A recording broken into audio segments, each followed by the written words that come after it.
wanamuita hasa ya Muhammad adrikni, ya Rasulullah adrikni, na wengine ya Aliyu adrikni, na wengine wa Zanzibar na wasaidizi wake kwa ujumla chini ya uratibu wa shekhe wetu Sheikh Khalid na wenzake kwa ujumla. Na leo alhamdulillah tulikuwa katika uwanja wa Amani, tumehudhuria kwa ajili ya Qur'an, na wale waliokuwepo, mwenye macho haambiwi tazama na mwenye masikio haambiwi sikia. Mambo ni mazuri kweli kweli, na kwa historia ya Zanzibar tangia iumbwe haijapatapo kufanyika mashindano ya Qur'ani kwa ukubwa huu ambao sisi tumekuja kushuhudia. Hii ni neema kubwa sana.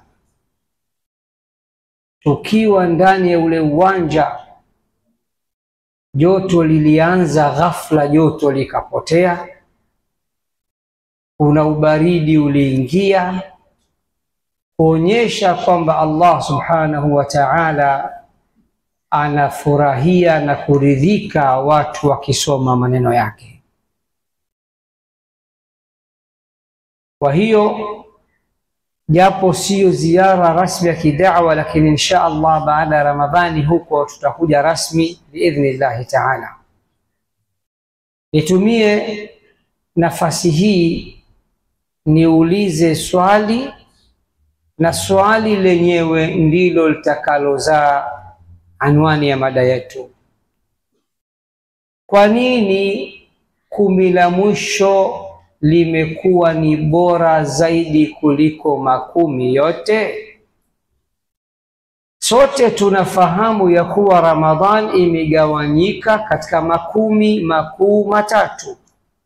10 la kwanza alhamdulillah limekwisha pita, 10 la pili hal kadhalika limekwisha pita, sisi tumo ndani ya 10 la tatu, 10 la mwisho. Ukitazama Qur'ani na Sunna kwa jicho la ibra, utagundua 10 la mwisho ni bora zaidi kuliko 10 la kwanza wala la pili.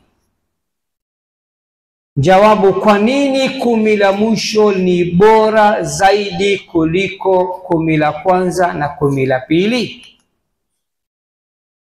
Na nitakupa ushahidi mwingine unaothibitisha namna gani Bwana Mtume Muhammad sallallahu alayhi wasallam alivyokuwa akiutilia umuhimu mkubwa zaidi 10 la mwisho.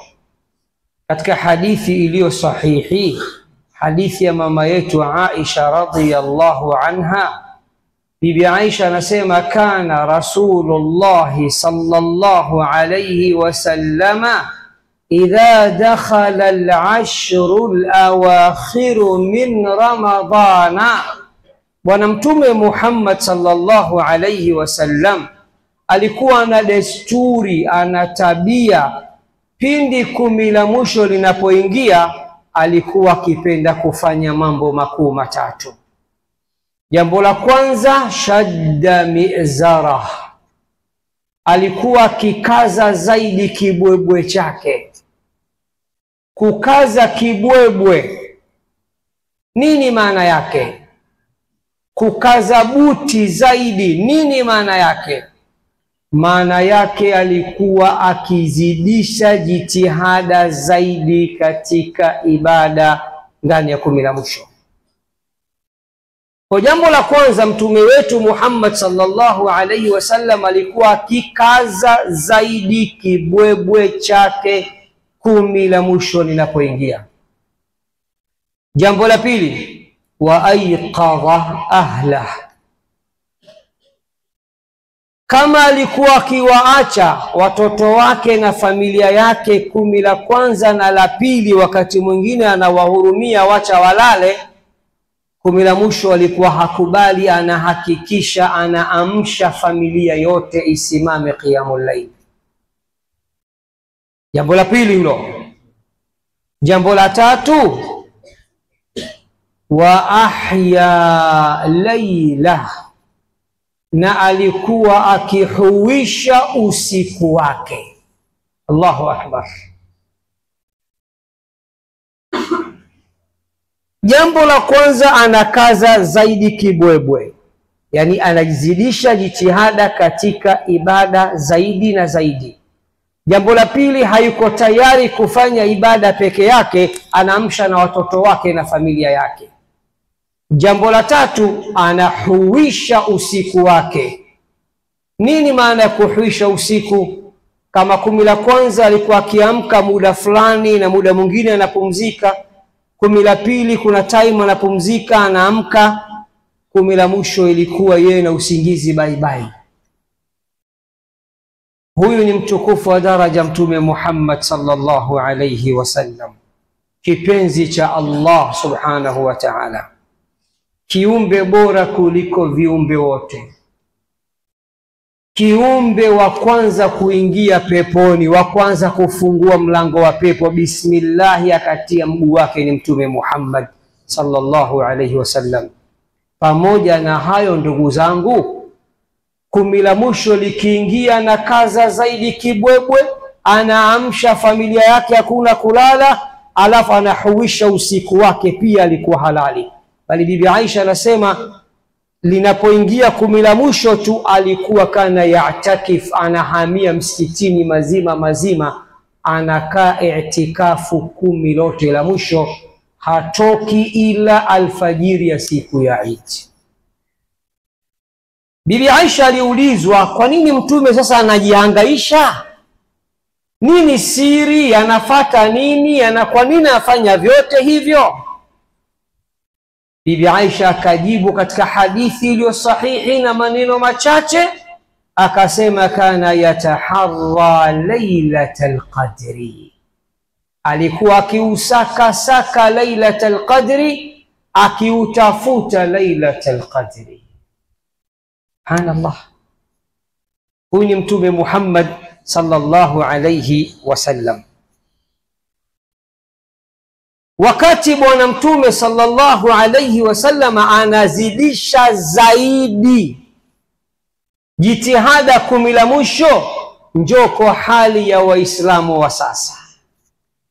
Wakati maulama wanatuambia Ramadhan kuna 10 la kwanza na la pili na la tatu, njoo kwa Waislamu wa zama hizi, nasi pia tumeigawa Ramadhani katika makundi makuu matatu. 10 la kwanza sisi kule kwetu tunaita 10 la kipya kinyemi. Nyinyi ni mashahidi. 10 la kwanza, ya kwanza ile, ya pili, ya tatu, ya tano, misikiti inajaa tarawih mashallah, kipya kinyemi hiyo. 10 la kwanza lijaisha, watu wanaanza kupungua. 10 la pili linaitwa 10 la nguvu ya soda. 10 la tatu inaitwa 10 la kughafilika na kutafuta sikukuu. Yani kama kuna 10 linahitaji watu wajipinde kweli kweli, ndugu zangu, ni 10 la mwisho. Huyo hapa Mtume Muhammad sallallahu alayhi wasallam, 10 la mwisho linapoingia na kaza kibwebwe, anaamsha familia yote, anakesha yeye mwenyewe, anahuisha usiku wake, hakuna kulala. Sisi sasa hivi miongoni mwetu tayari tushapanga mipango ya kutafuta nguo za sikukuu. Mtu anaona Ramadhani bana ishatoka hiyo, ishaisha hiyo, haijaisha. Kwa nini 10 la mwisho ni bora zaidi kuliko 10 yote? Kwa sababu ndugu zangu, ndani ya 10 la mwisho kimeteremshwa kile kitabu kitukufu kitakatifu kisichokuwa na shaka ndani yake, dhalikal kitabu la raiba fihi hudan lilmuttaqin. Qur'ani tukufu imeteremshwa 10 gani? La kwanza, la pili, la tatu, 10 la mwisho. Sasa ukienda katika vitabu vya maulama, Imam al-Baihaqi ana kitabu chake na wengine wengi tu, wanakwambia si Qur'ani peke yake iliyoteremshwa ndani ya mwezi mtukufu wa Ramadhani. Kumbe vitabu vyote vya Allah viliteremshwa ndani ya mwezi mtukufu wa Ramadhani. Na kuna hadithi ya Bwana Mtume sallallahu alaihi wasallam, maulama hawa hadithi hii wanainukuu katika vitabu vyao mbalimbali. Sikiliza hadithi inasemaje. Suhufi Ibrahima imeteremshwa Ramadhani ya kwanza. Taurati ya Musa imeteremshwa Ramadhani ya 6. Zaburi ya Daud imeteremshwa Ramadhani ya 18. Na Injili ya Nabii Isa imeteremshwa Ramadhani ya 13. Narudia tena. Suhufi Ibrahima Ramadhani ya kwanza. Taurati ya Musa Ramadhani ya 6. Injili ya Isa Ramadhani ya 13. Zaburi ya Daud Ramadhani ya 18. Alafu Qur'ani tukufu imeteremshwa 10 la mwisho ndani ya usiku wa Lailatul Qadr. Ndipo maulama wakasema ajaban li amri hadha alquran, maajabu yaliyoje ya Qur'ani hii. Ma ta'allaqa bihi ahadun illa rafa'ah, mtu yoyote hatojihusisha na Qur'an, hatoiganda Qur'an, akaingangania Qur'an, akajisogeza katika Qur'an, isipokuwa Qur'ani hii tamnyanyua. Wakasema maulama nazala bihi Jibrilu fa asbaha sayyid almalaika. Jibril alipopewa kazi sasa, Allah anamwambia nakuchagua, kamata Qur'an, chusha juu ya kifua cha Bwana Mtume Muhammad. Kitendo cha Jibril kupewa wadhifa huo, Jibril kupewa kazi hiyo, Jibril kuhusishwa na Qur'an, automatically ndugu zangu, Jibril ndio malaika bora kuliko malaika wote. Na Bwana Mtume amemshuhudia live bila ya chenga kwa ombile lake la kimalaika mara 2. Mara ya kwanza alipomteremshia Qur'an ndani ya gharu Hira, akamwambia iqra, kile kisa wengi tunakijua, akambana, anamjaza ilmu, alimtokea live bila ya chenga. Mara ya pili usiku wa Isra na Mi'raj, anambeba Mtume kutoka Makka mpaka Masjidul Aqsa, kutoka Masjidul Aqsa mpaka mbingu ya kwanza hadi mbingu ya 7. Jibril amekuja na ombile la malaika, na Bwana Mtume anasema nimemuona Jibril ana mbawa 600. Na Jibril ndo malaika bora kuliko malaika wote. Kwa hadithi ya Bwana Mtume sallallahu alayhi wasallam, inna Allaha idha habba abdan nada Jibrila, Allah akimpenda mja wake anamuita Jibril, we Jibril njoo. Kisha anamwambia ni uhibbu fulanan fa ahibba, mimi Allah Mola wako nampenda fulani, na kuagiza Jibril na wewe umpende. Jibril anapokea yale mapenzi, kisha anamwambia tangaza mbinguni kote wampende, malaika wote wanampenda. Kisha anamwambia teremsha mapenzi yake ardhini, asilimia kubwa ya watu watampenda. Ushahidi, akitaka kutoa agizo Allah anamuita Jibril. Kitu gani kilichomnyanyua Jibril? Ni Qur'ani mabwana Qur'ani. Wakasema unzila fi shahri ramadana fa asbaha ramadanu afdala ash-shuhur. Qur'ani ilipohusishwa ndani ya Ramadhan ukawa, mwezi wa Ramadhan ukawa ni bora kuliko miezi yote. Juzi Sheikh Khalid, mashekhe wa mitandao walivyokuwa wako wengi, mmoja, manake mimi wakati mwingine waitaka ni waondowazimu wa mitandao. Kuna mwondowazimu mmoja wa mitandao nimemwona, anasema naomba nikwambieni Waislamu, Ramadhani sio mwezi mtukufu. Hamjawahi kuona kitu kama hicho? sio mwezi mtukufu, na kuna majina kajipachika pachika. Ukimsikiza lafzi yake tunajua kabisa huwa hajasoma. Ramadhani si mwezi mtukufu vipi wakati ndo mwezi katika miezi 12 Qur'ani imehusishwa ndani yake? Ramadhani si mwezi mtukufu vipi wakati ndani yake kuna usiku mmoja tu? Khairun min alfi shahr. Usiku mmoja tu unaopatikana ndani ya Ramadhani ni bora mbele ya Allah kuliko miezi 1000. Kinachomchanganya yule bwana, kuna ile miezi 4 mitukufu iliyotajwa ndani ya suratu At-Tauba, japo kwa jina kaja kuzitaja Mtume. Sasa kinachomchanganya, mbona hapa tunaambiwa kuna hii 4 na hapa tunaambiwa kuna mwezi mtukufu wa Ramadhani? Ile ni 4 mitukufu, ni miezi ambayo ndani yake hupatikana maandalizi ya ibada ya hija, miezi ambayo ndani yake Allah mwanzoni alikataza watu wasipigane, lakini wakawaambia kul qitalun fihi kabir wasaddun an al-masjid al-haram wa ikhraju ahlihi minhu akbaru inda Allah, mpaka mwisho. Lakini amesahau ya kuwa katika suratul Hijri Allah anasema walaqad atainaka 7 min al-mathani wal-Qur'an al-azim, hakika tumekupa sura yenye aya 7 na tumekupa Qur'ani tukufu. Kwa haraka haraka utaona hii ni Qur'ani 2 Hakika tumekupa sura yenye aya 7 na tumekupa Qur'ani tukufu, si ndio? Hii haina maana suratul Fatiha si ndani ya Qur'an, ni ndani ya Qur'an, lakini kitendo cha al-Fatiha kutajwa peke yake na Qur'ani kutajwa peke yake, Allah anataka kutuambia ya kuwa katika sura 114 za Qur'an, suratul Fatiha ndio sura tukufu zaidi.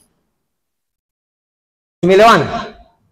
Njoo katika Lailatul Qadri, tanazzalul malaikatu waruhu fiha, malaika hushuka ndani yake na yule Roho Mtakatifu Jibril.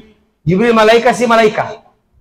Sasa mbona Allah anasema tanazzalul malaikatu fiha, kamaliza malaika wanashuka humo ndani, waruhu na roho Jibril? Kwa nini Jibril katajwa peke yake, japo kitendo cha kutajwa malaika na yeye yumo? Allah pale anataka kuonyesha uzito na utukufu wa Jibril alayhi salam, kwamba wanashuka malaika wote na yeye mwenyewe anashuka.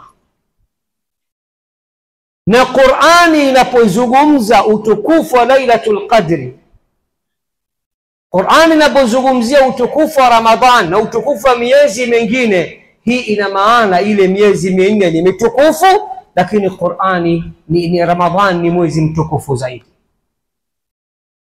Ndugu zangu, Qur'ani imehusishwa ndani ya Lailatul Qadri. Lailatul Qadri ikawa ni bora kuliko miezi 1000. Na hii inna anzalnahu imekuja mara 2 ndani ya Qur'ani. Inna anzalnahu fi Lailatul Qadri, hakika sie tumeiteremsha Qur'ani ndani ya usiku wa cheo.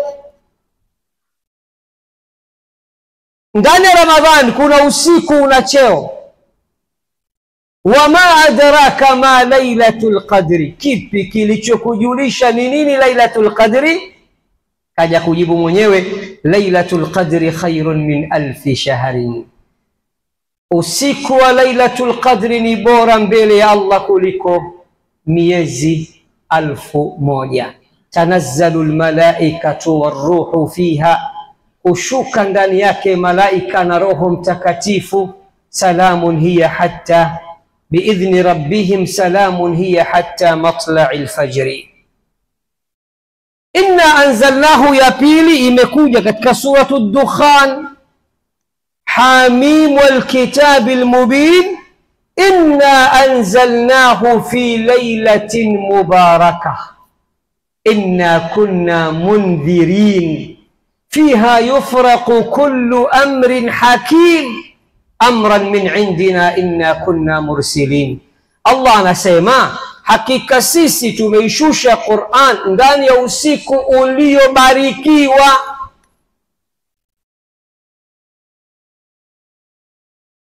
Kisha akasema fiha yufraqu kullu amrin hakim, ndani ya usiku uliobarikiwa, usiku wa Lailatul Qadri, ndani yake hubainishwa, huchambuliwa, hudadavuliwa kila jambo ambalo limekwisha hukumiwa. Amran min indina, ni agizo kutoka kwangu mimi, inna kunna mursilin, nami ndio mwenye kutuma hao malaika. Ndugu zangu, malaika wanashuka kufanya nini?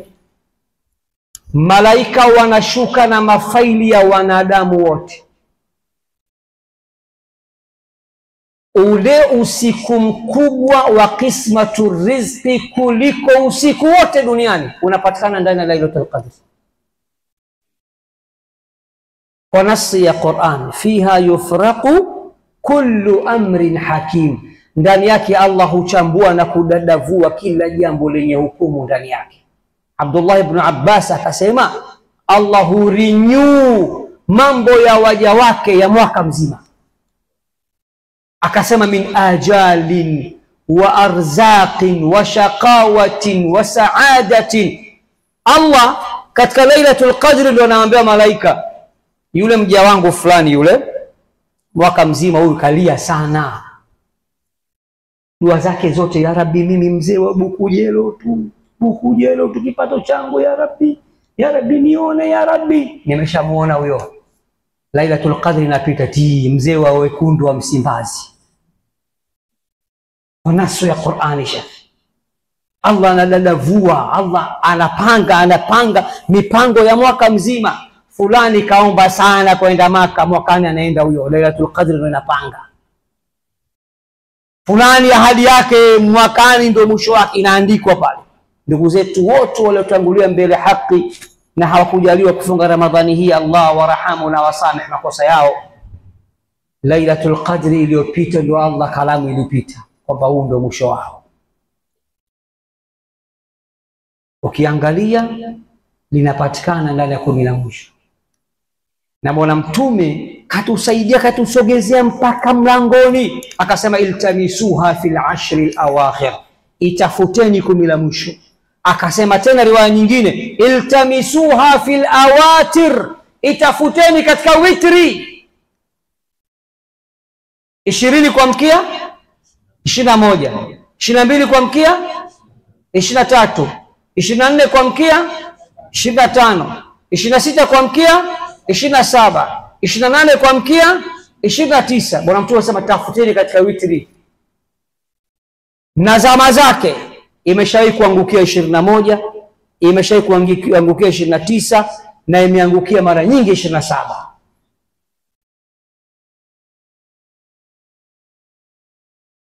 Ndugu zangu, hii ni bahati kubwa. Atakayejaliwa kuipata Lailatul Qadri, akaswali walau raka 2, akanungunika na Mola, kwanza malipo yake kana kwamba kamwabudu Mola miaka 83. Kuna mtu kafika mpaka 83? Yupo? Labda wazee wetu, Mwenyezi Mungu awaweke wazee wetu, wape umri na siha njema.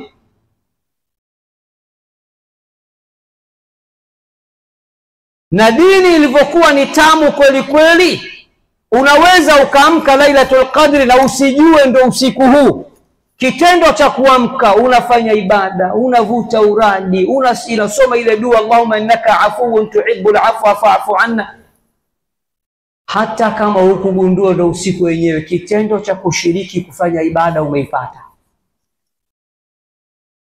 Na ukijua ni bora zaidi, maana yake hautolala shekhi, si ndio hivyo? Yani utafanya kila kitu, ibada zote utamaliza.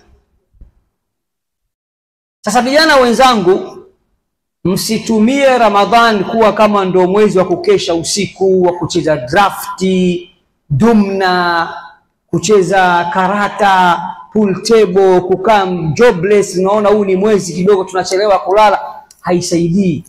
malaika wakishuka, ndugu zangu, pale jua likizama tu Lailatul Qadri imekushaanza. Kuna baadhi ya watu wanadhani Lailatul Qadri saa 10 alfajiri inaanza.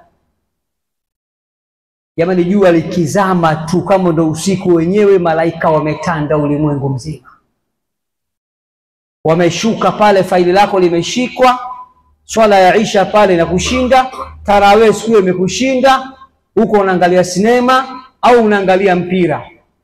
Usije ukawa fungu la kukosa. Tujipinde jamani, tuitumie vizuri kweli kweli jamani.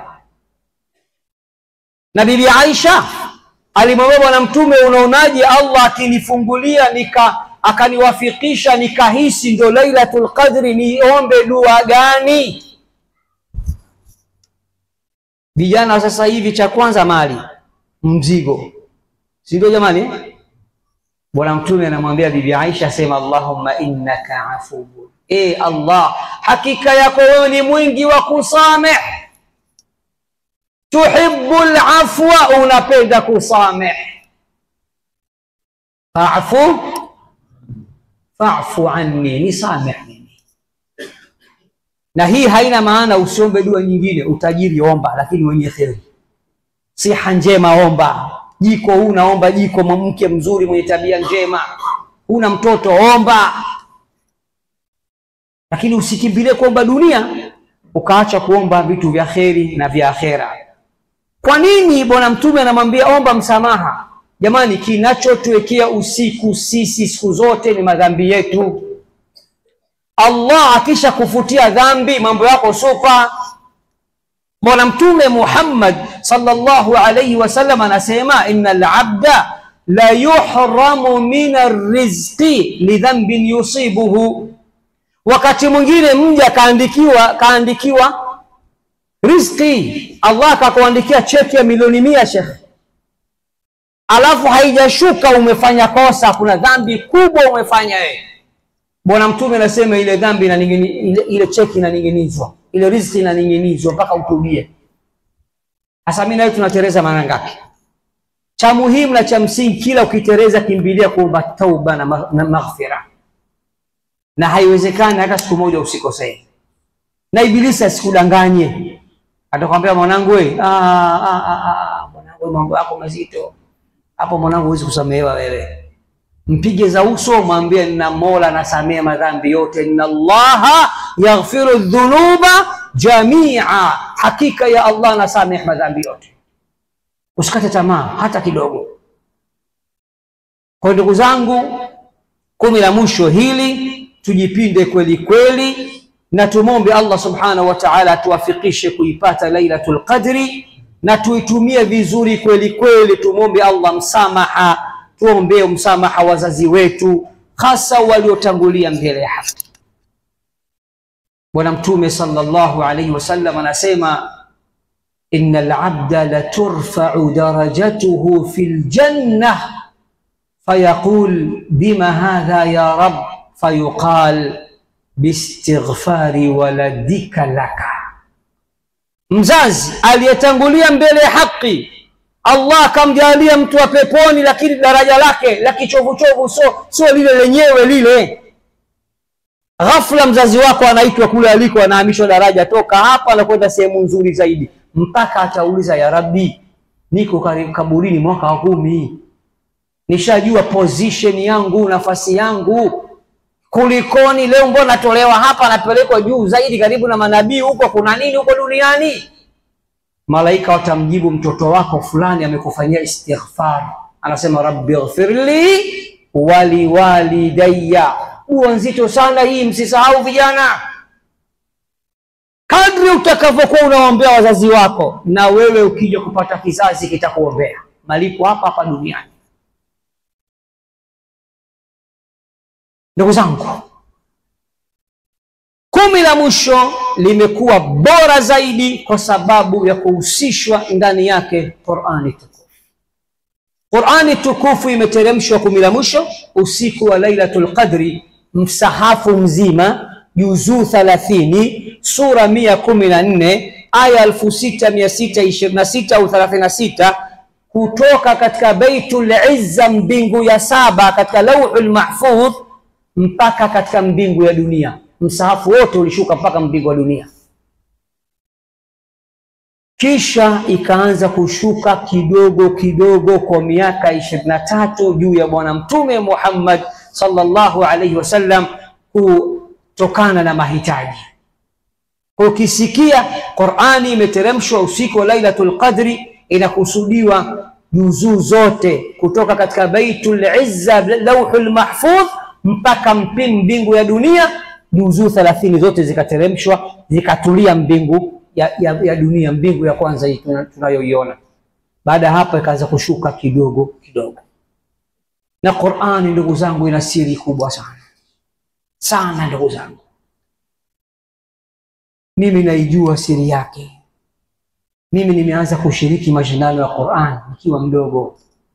1998 mimi nilikuja Zanzibar hapa nikashiriki mashindano ya Qur'an.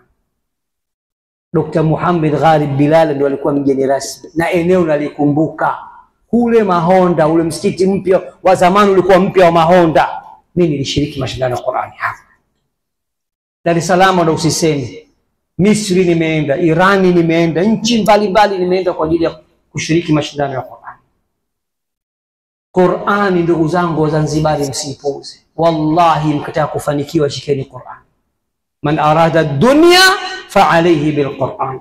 Mwenye kuitaka dunia ishike Qur'an. Wa man arada al-akhirata fa alayhi bil Qur'an. Mwenye kuitaka akhira ashikamane na Qur'an. Wa man aradahuma, mwenye kuvitaka vyote viwili, fa alayhi bil Qur'an, ashikamane na Qur'an. Qur'an ndio kitu pekee ambacho kimpa mtoto wako siku ya kiyama hatokusaliti, hatokukimbia. Suratu Abasa inathibitisha watoto wote wataingia mitini, watawakimbia wazazi wao. Yauma yafirru almar'u min akhihi wa ummihi wa abihi wa sahibatihi wa banihi, alafu likulli imri'in minhum yawma idhin sha'nun yughnihi. Sio siku hiyo mtu atamkimbia mkewe, atamkimbia mtoto wake, atamkimbia mama yake, atamkimbia baba yake, atakimbia watu wote. Kila mtu ana la kwake linamshughulisha.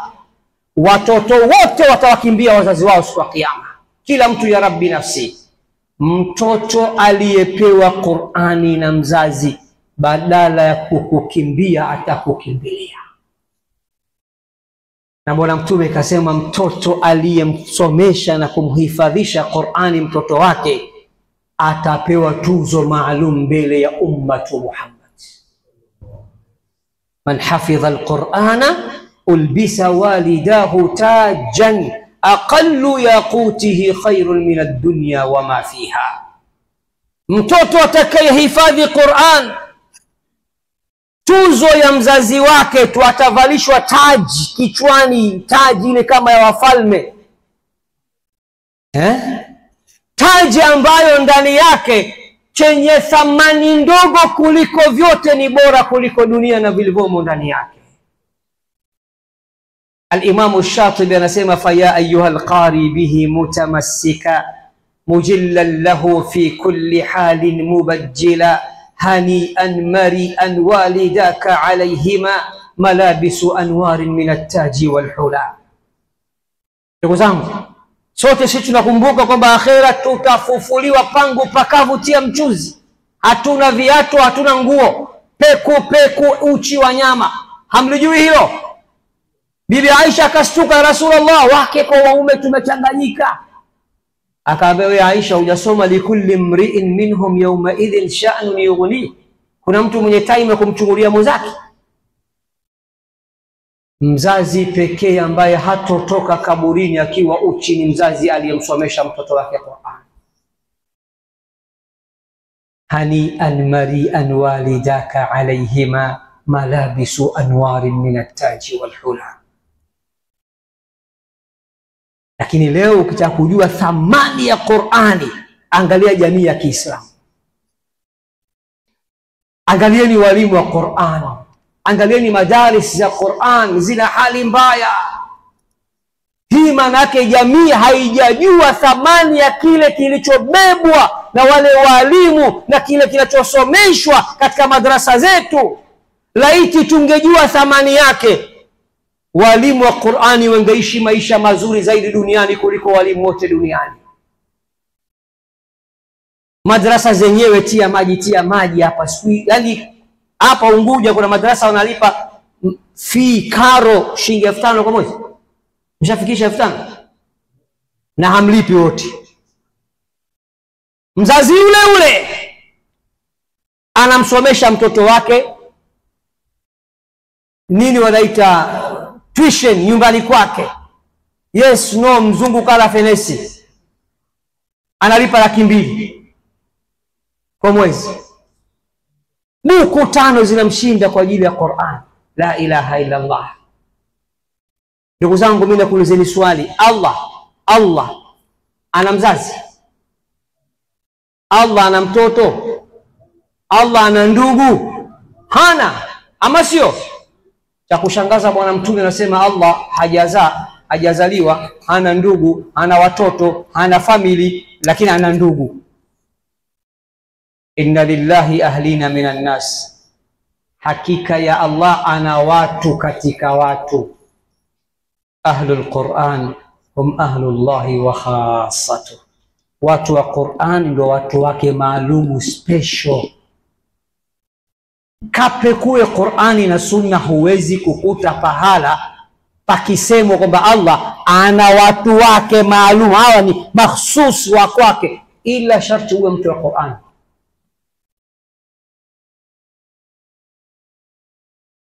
Sisi kule kwetu Dar es Salaam, jiji la gharama, alhamdulillah kidogo tumefanikiwa kuleta amsha sasa hivi. Watu nadhani mnaona mkikaa vibaya tutakupigeni bao la kisigino nyewe wa Zanzibari.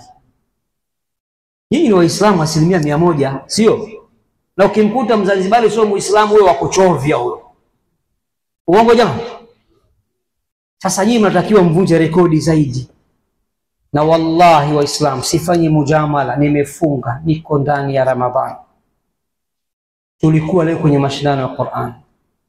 Waislamu wa Zanzibar mnapaswa mnyanyue mikono mbinguni kumwombea rais wenu huyu Dr. Hussein Ali Mwinyi. Wallahi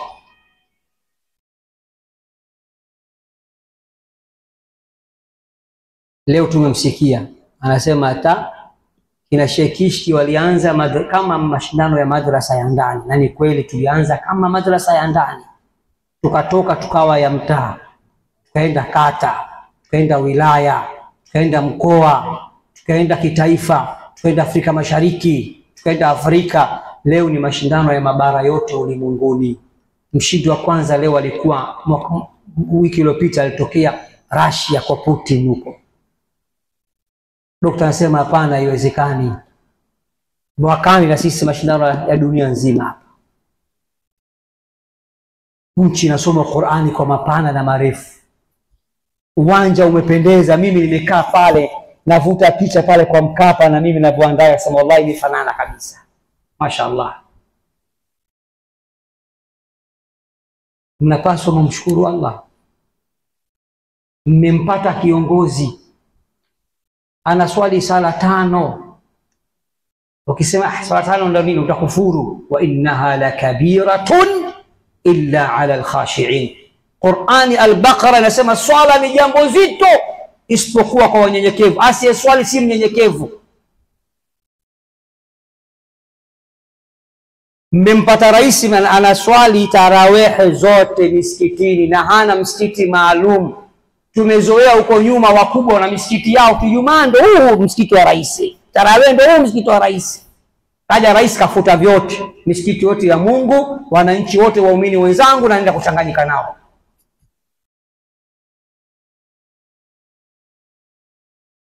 Yani hakuna kipindi ambacho Qur'ani itapaa Zanzibar kama kipindi hichi cha awamu ya 8, kipindi cha Dr. Hussein. Mwenyezi Mungu amweke na amwezeshe. Alafu nikwambie jambo moja, maana kuna baadhi ya Waislamu wana ile mentality, ukimsifia kiongozi kumtaja vibaya moja kwa moja katoa bahasha. Si ndio hivyo? Mimi huwa nauliza swali moja, na wewe unayemponda kiongozi umepewa bahasha na nani? Mmenielewa jamani eh? Ikiwa kupongeza kazi nzuri alizofanya kiongozi inatafsiriwa kwamba kujipendekeza au kupewa bahasha, na wewe mwenye kisokoro kwinyo na kiongozi, nani anakupa bahasha? Ibilisi eh? Allahu akbar. Ndugu zangu, wana wachuoni wakubwa wa Kiislamu wanaagiza kiongozi aombewe dua. Sasa hivi nyinyi mko kwenye basi, mfano basi, au tuko kwenye boti, tunatoka Unguja tunaelekea wapi? Tunaelekea labda Pemba. Alafu atokea abiria anamwombea dua mbaya yule nahodha, wewe utakubali? Awapindue awazamishe baharini wote, utakubali? Una akili wewe? Kwa hiyo dawa maana yake kwamba yule nahodha aombewe dua, Mungu msaidie, mshike mkono, mbariki, atuvushe salama, si ndio? Hali kadhalika kiongozi ni hivyo. Kwa ndugu zangu, yaliyofanyika hapa leo mwaka huu, mlikuwa mna majaji kutoka nje. Wawili hao ni marafiki zangu, mmoja ametoka South Africa na viraa vyote, mwingine ametoka Nairobi. Wanaambia wallahi Tanzania bwana mmetuacha bwana.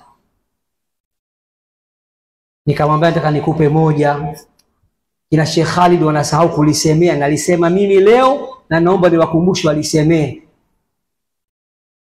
Dunia nzima hakuna nchi iliyoanzisha mtindo wa kuhifadhi Qur'ani kwa namba ila ni Zanzibar. Wallahi wa billahi wa tallahi sijawahi ona maisha yangu nimeonea Zanzibar. Sisi wengine tumehifadhi Qur'ani, lakini mimi ukiniambia si aya 5 sura Yasin nitaanza kuhesabu kama nauza ubuyu. Yasin, Al-Qur'an Hakim, Al-Mustaqim, Al-Mustaqim. Lakini mtoto anamwambia tu aya ngapi, anakuambia hiyo. Leo kuna mwamba katamba pale, mtu wa kiume, hatari yule mtu. Mwenyezi Mungu amlinde yeye na yule binti. Hili ndugu zangu, hili duniani kote mimi sijawahi kuliona. Unahifadhi Qur'an na namba. Hizi ni neema za Zanzibar ambazo zilikuwa hazijulikani. Qur'ani imekuja kuumbua, imekuja kufumbua, imekuja kuweka wazi. Wasia wangu kwenu ndugu zangu Waislamu wa Zanzibar, Qur'ani ndio kitabu chetu, ndio kioo chetu, ndio kibla chetu, ndio katiba chetu, ndio imamu wetu. Tushikamane na Qur'ani. Popote pale mtakapoitwa kuna jambo la Qur'ani, nendeni mkaunge mkono. Tuache yale mambo ya zamani, mnamwangalia nani kaandaa. Matatizo yetu Waislamu sisi ni hayo, tunaangalia mtu, hatuangalii kile kitu.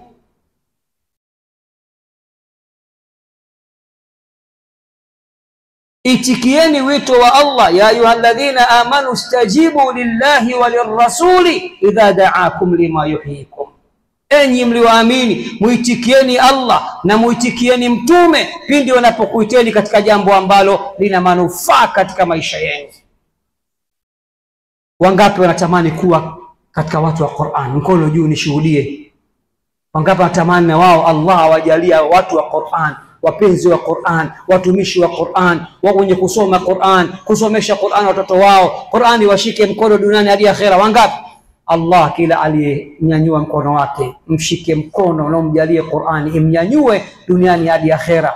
Tuingize ndani ya orodha ya watu wa Qur'ani kikweli kweli. Tujalie tuwe wapenzi wa Qur'ani kikweli kweli. Tujalie tuwe watumishi wa Qur'ani kikweli kweli. Tuipende Qur'ani kikweli kweli. Tuithamini Qur'ani kikweli kweli. Tuwathamini watu wa Qur'ani kikweli kweli. Tuwasomeshe watoto wetu na familia zetu Qur'ani kikweli kweli, ya arhamar rahimin.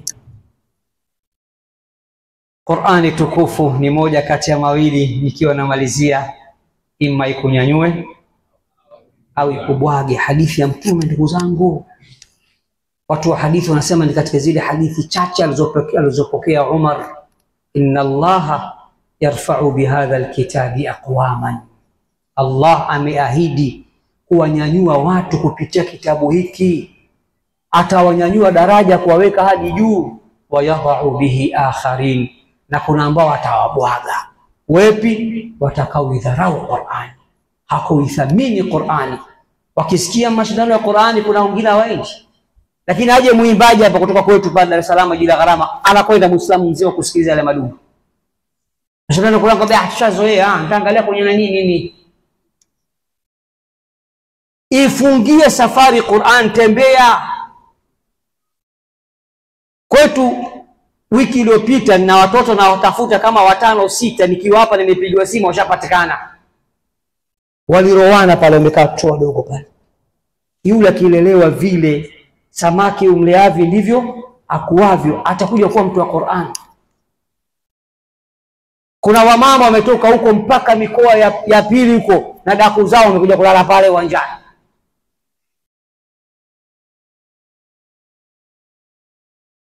Tuliwapata, tukawaita, tukawahoji ofisini. Katika hao 4 watatu wana waume zao. Na kila mmoja sasa mume wangu amelipa ruhusa. Ambaye nenda tu, mimi najua. Wewe baada ya kunenda. Sasa ndugu zangu, nyinyi ni Waislamu na visiwa hivi vimebarikiwa vina Qur'an. Visiwa hivi vimepita wanawachuoni wakubwa. Historia Zanzibar ni kubwa sana katika ilmu, katika Qur'ani, katika kila kitu. Nyinyi mliobakiwa ndio wajukuu wa wale waliokusha tangulia mbele haki. Shikeni ili hii bendera, mtafanikiwa.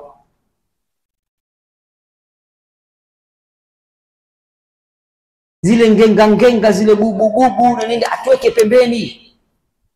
Hakuna mwanadamu aliyokamilika. Mimi hawana Dar es Salaam wangeangalia mapungufu yangu wasingeniitikia.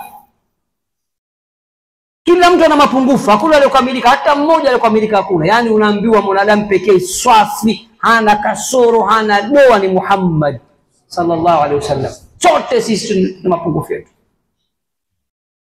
Sasa ukiangalia mapungufu itakuwa ni mtihani mkubwa. Naomba nimalizie kwa pointi moja ndogo sana. Sheikh wangu nisaidie karatasi na kalamu mzee wangu. Ila naomba nichukulie, msaidie mzee. Ili somo niliwahi kulitoa msikiti wa Qiblatain Kariakoo Sheikh Khalid.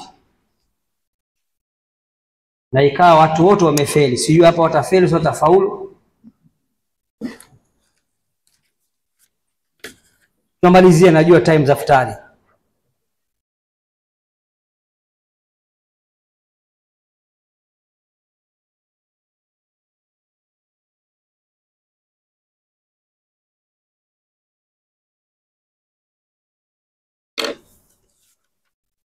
Unaona nini? Na anaweza kuniambia? Huku.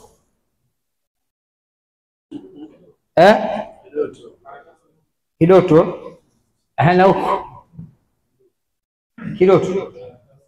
Kule. Hilo.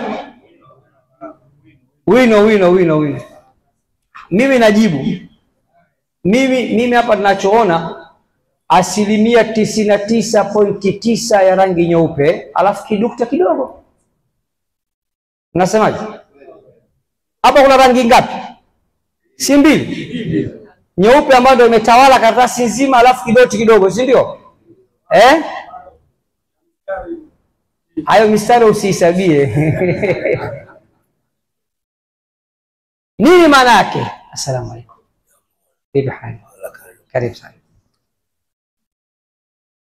Nini maana yake? Maana yake tusiwe na macho ya kuona kasoro tu, tujifunze kuwa na macho ya kuona mazuri. Ndio maana mara nyingi nikiwachorea watu msikitini, unaona nini? Doa jeusi. Yaani macho yamekuwa imekaa negative, utatuna positive sisi.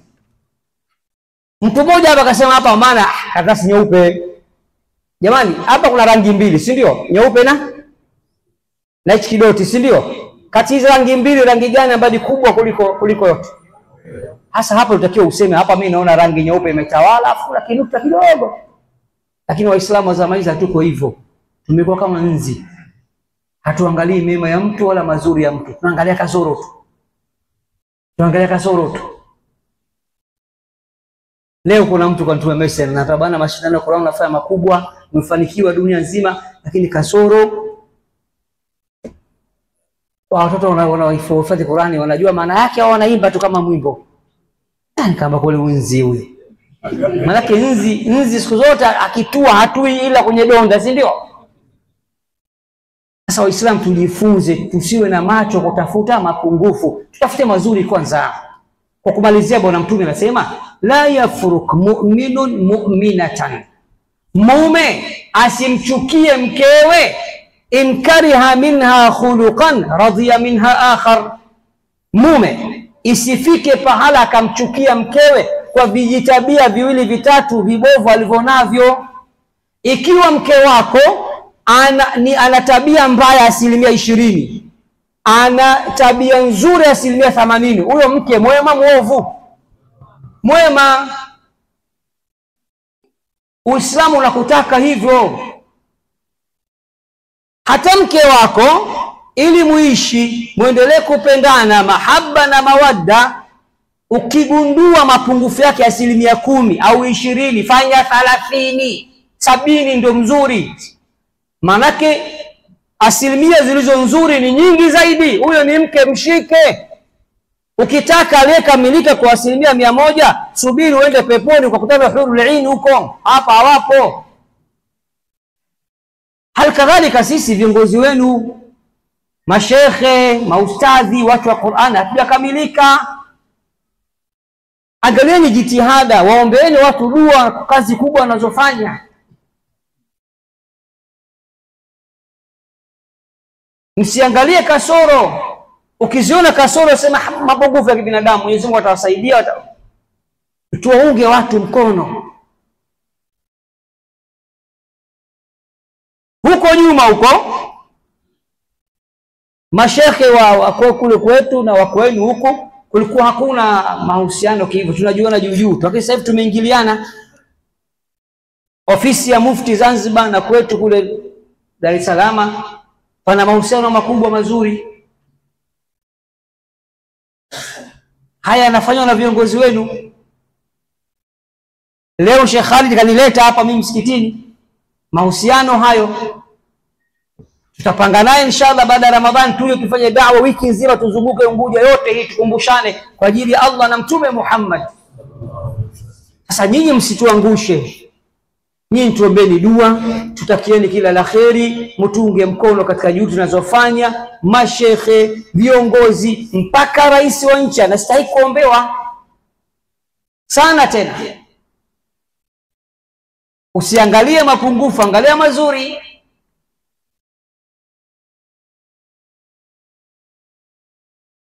Baada ya kusema hayo, ndugu zangu, 10 la mwisho hili tuendelee kujipinda na tumombe Allah subhanahu wa ta'ala atuwezeshe tuweze kuipata Lailatul Qadri, atujalie ndani yake tuwe minal maqbulin, na tujalie tukawa minal mardudin. Allah tupe afya njema sote. Mwenye maradhi Allah mvue maradhi yake, mwenye dhiki Allah ampe faraja, asiyekuwa na furaha Allah ampe furaha. Allah nyote kupeni mnachokitaka, awaepushe na msiyoyataka. Ambaye wazazi wake wako hai wote wawili au mmoja wapo, Allah mhifadhie wazazi wake, awapambe kwa siha na afya njema, awape umri mrefu wenye kheri na baraka.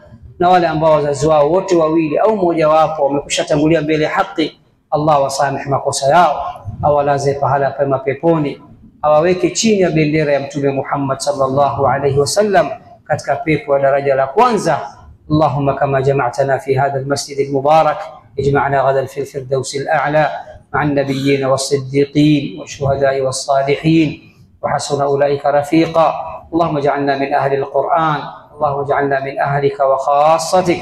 اجعل القرآن العظيم ربيع قلوبنا ونور صدورنا وجلاء أحزاننا وذهاب همومنا وغمومنا. اللهم علمنا منه ما جهلنا وذكرنا منه ما نسينا، وارزقنا تلاوته آناء الليل وأطراف النهار على النحو الذي يرضيك عنا. اللهم وفق حاكمنا لما تحبه وترضاه، جمله بالعافية والسلامة، احفظه من كل سوء ومن كل شر يا أرحم الراحمين. اللهم كما رفع القرآن ارفع به القرآن، وارفعنا جميعا بالقرآن ولا تضعنا. أكرمنا دائما وأبدا ولا تهنا، أعطنا ولا تحرمنا، زدنا ولا تنقصنا، آثرنا ولا تؤثر علينا، وارفع مغتك وغضبك عنا، ولا تسلط علينا بذنوبنا ولا بذنوب غيرنا من لا يخافك ولا يخشاك ولا يتقيك ولا يرحمنا برحمتك يا أرحم الراحمين. سبحان ربك رب العزة عما يصفون وسلام على المرسلين والحمد لله رب العالمين. جزاكم الله.